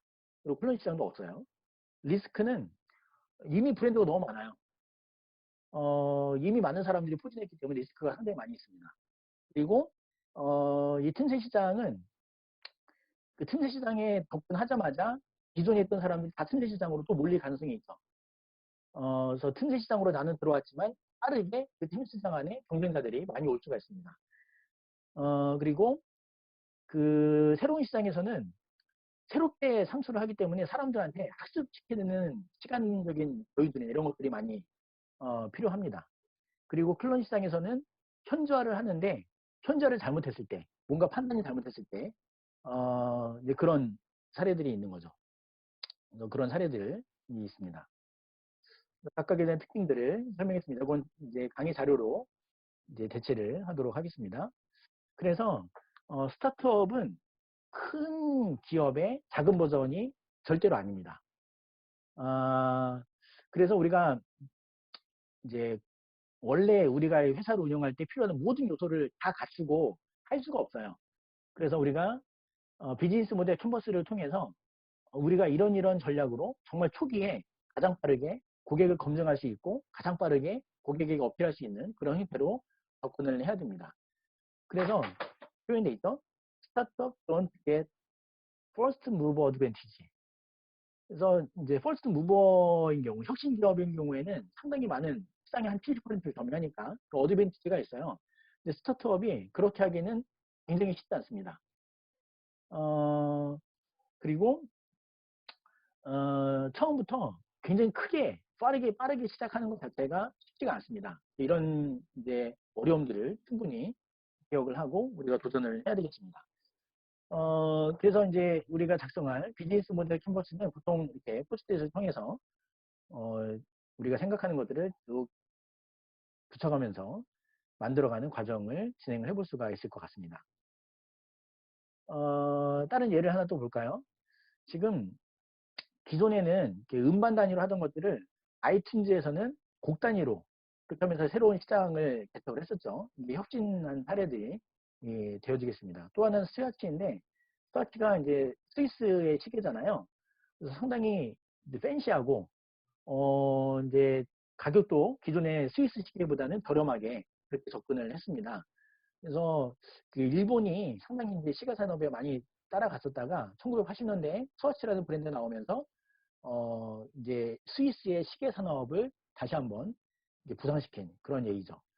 그래서 세이코라는 일본 기업이 많이 급부상하면서 스와치가 이제 저가 시장의 규모중에서 인식하면서 그에 맞춰서 감성적인 디자인들, 기존의 스위스 시계의 특성, 어떤 비싸고 고급지고 이런 것들을 조금 더 자제하고 감성적으로 다양하게 색깔도 쓰고 또 디자인도 다양하게 하고 그러면서도 스위스 메이드라는 상표들을 부착해서 스위스의 그 고급 기술, 그 고급화된 것이 이 스와치 녹여 있다 라는 걸 전략을 이제 붙이면서 전략을 잘 쓴 거죠.